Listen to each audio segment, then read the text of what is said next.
नमस्कार, मैं सचिन दीक्षित एक बार फिर से आप सभी के सामने हाजिर हूं। एक ऐसा मुद्दा जो ट्रेड लाइसेंस का है, जो इन दिनों वसई विरार के व्यापारियों के लिए सरदर्द बन चुका है और वो सरदर्द लगातार बढ़ रहा है क्योंकि आयुक्त अड़े हुए हैं।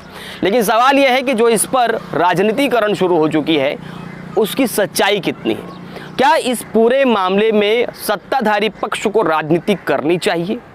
वो जो बयानबाजी कर रहा है उसमें कितनी सच्चाई है, उसकी कितनी ताकत है? वह क्या इस प्रस्ताव को यानी इस निर्णय को वो तत्काल खारिज कराने में कामयाब है या नहीं है? इसके अंदर इतनी ताकत है या नहीं है, इस पर हम बात करेंगे। आप जान लीजिए, यह प्रस्ताव पहले बहुजन विकास आघाड़ी जब महानगर पालिका में सत्ता में थी तब इन्हीं के द्वारा लाया गया था। उस समय रुपेश यादव महापौर थे।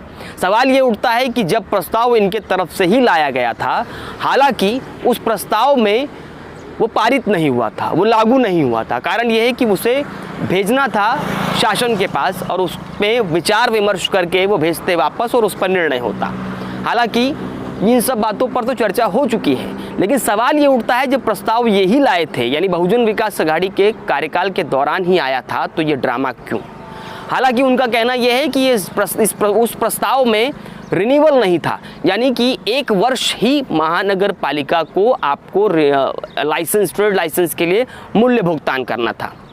चलिए, यानी प्रस्ताव यही लाए थे। अब सवाल दूसरा ये है कि क्या वर्तमान आयुक्त डी गंगाधरन के द्वारा जो प्रस्ताव पारित किया गया है, जो फरमान जारी किया गया है, जो निर्णय लिया गया है, उसको बहुजन विकास आघाड़ी के सर्वे सर्वा हितेंद्र ठाकुर क्या इसे खारिज कराने में अपनी ताकत या दमखम नहीं रखते हैं? सवाल नंबर 1, वर्तमान उप मुख्यमंत्री अजित पवार से हितेंद्र ठाकुर के जो संबंध हैं वो पूरे महाराष्ट्र में किसी से छुपे नहीं हैं। उनके संबंध अत्यधिक प्रेमपूर्ण हैं और कहीं न कहीं राजनीतिक गतिविधियों में भी अंतरंग हैं।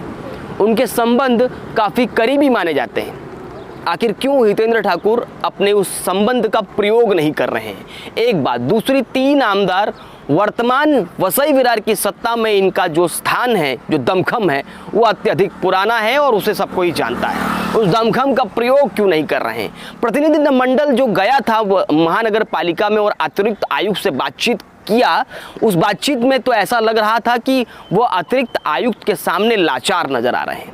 उन्होंने कहा इसे खारिज कीजिए। ये प्रस्ताव उस प्रतिनिधि मंडल के तरफ से पत्र देकर कहा गया। लेकिन सवाल ये उठता है कि आखिर ये अनुरोध पत्र क्यों, वो डायरेक्ट क्यों नहीं करा पा रहे हैं? क्या लाचार हो चुकी है बहुजन विकास आघाड़ी, या इस पर राजनीति करके सिर्फ ये बताना चाहती है कि इस ट्रेड लाइसेंस के विरोध में है वो और व्यापारियों के पक्ष में है वो? व्यापारियों का कंधे से कंधा मिलाकर ये दिखावा है या ये सच, ये तो समय ही बताएगा। लेकिन सवाल ये उठ रहा है कि आखिर उस ताकत का प्रयोग हितेंद्र ठाकुर क्यों नहीं कर रहे हैं जिसके लिए वो जाने जाते हैं? उप मुख्यमंत्री और साथ ही महाविकास आघाड़ी में जो दमखम रखते हैं हितेंद्र ठाकुर, उनके विधायक, तो उसका प्रयोग क्यों नहीं कर रहे हैं? एक पत्र जारी करके क्यों नहीं वो प्रस्ताव ये ला रहे हैं या दे रहे हैं कि इस पर ट्रेड लाइसेंस वाले फरमान पर आयुक्त से जवाब तलब किया जाए? ये सब हितेंद्र ठाकुर यानी वर्तमान आमदार और इस समय के वर्तमान दमखम रखने वाले वसई विरार में अपनी पार्टी के यानी बहुजन विकास आघाड़ी के प्रमुख आखिर ऐसा पहल क्यों नहीं कर रहे हैं? ये ड्रामा है, ये सच, ये राजनीतिकरण है या वाकई में समाज सेवा, ये तो जनता तय करेगी। लेकिन वर्तमान में कुछ चीज़ें समझ में आई जो हमने आपको बताई। आज के लिए इतना, धन्यवाद।